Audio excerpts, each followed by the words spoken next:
Good afternoon. I, again, am honored to be standing with just some truly great lawyers here in Oklahoma, Attorney DeMario Solomon Simmons, Attorney David Riggs, and Attorney Melvin Hall. We stood together in reputation of the majority of the black women who were raped in Oklahoma City. Not too long ago, we also stood together in representation of Tulsa's own Monroe Bird, who was yet another victim of a senseless shooting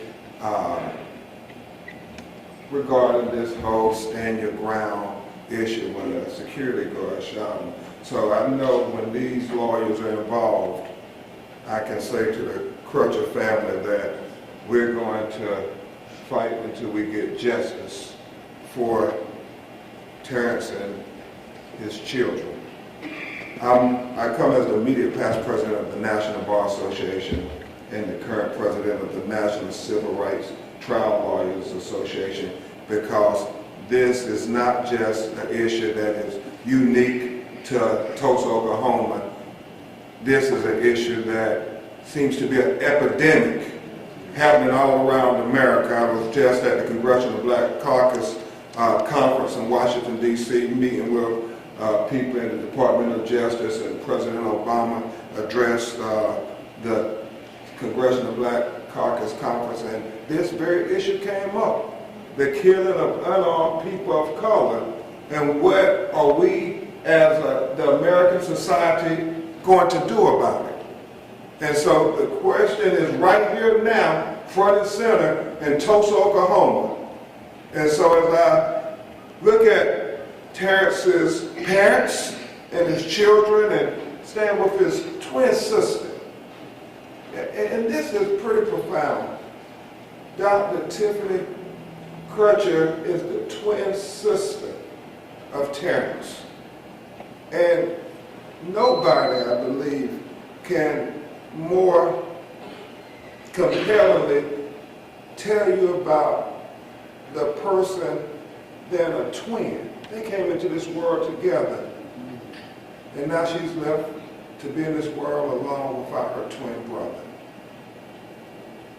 because of a senseless shooting. I mean, it makes no sense to anybody who sees that video. And I'm reminded, Attorney Solomon Simmons, of what Dr. King said about peace. It is not just the absence of tension that we're all feeling right now, but it is the presence of justice.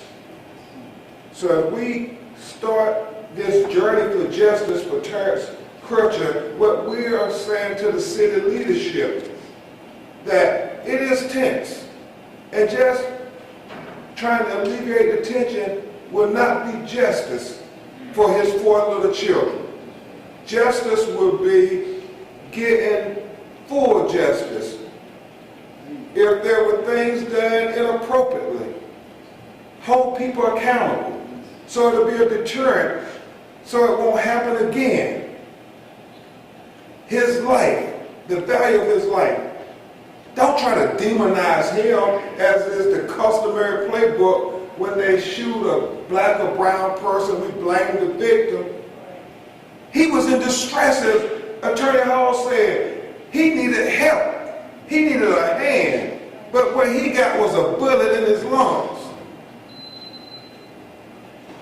It is truly trying to understand how to train officers here in Tulsa better, because as I understand from Attorney Solomon Simmons that there has been somewhat of a rash of police killings here in Tulsa in the last 4 months that suggests there's a pattern and a practice in the way they're having interactions with citizens.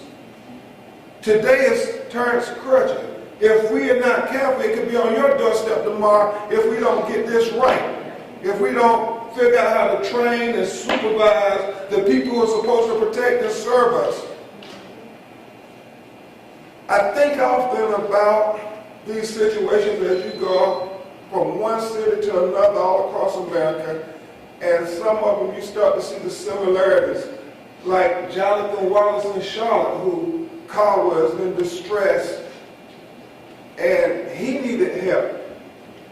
And he got bullets in his body that led to his untimely death. And then we think of Corey Jones, who was a church drummer who was broke down on the side of the road.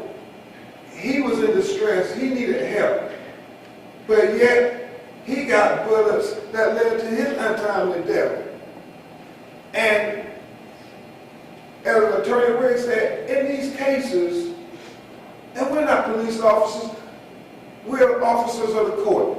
In these cases, what is the crime? What was Terence Crutcher's crime? What was the crime of Jonathan Wallace? What was the crime of Corey Jones? When unarmed people of color break down on the side of the road, we're not treated as citizens needing help. We're treated as, I guess, criminals, suspects that they fear. Big bad dudes, and I don't know what that means, because they didn't know who Terence Crutcher was. But they had came to some conclusion he was a big bad dude. And is that what was in the officer's mind when she shot him? So I guess it's a crime now to be a big black man. My God help us. So we have to get this right, y'all. When you see this videotape, you have to remind your city leadership that it is uncomfortable to watch this video, because Terence Crutcher's life, Tiffany's twin brother, was taken unjustly. It was an unjustified shooting. Never was anybody in harm's way. Never was anybody alleged of a crime. Never was anybody on the scene complaining about Terence Crutcher. None of the witnesses, all their accounts are consistent with what you're going to see on that video, that he had his hands up and that he did not do anything wrong. But yet he's dead today. And so you have to remind the city leadership it's going to be tense.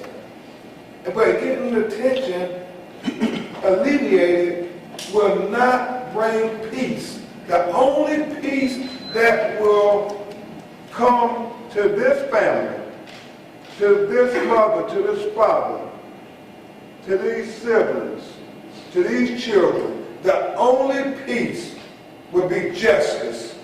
So it can be a memory of the legacy of Terence Crutcher, but also a reminder that we will prevent this from happening again.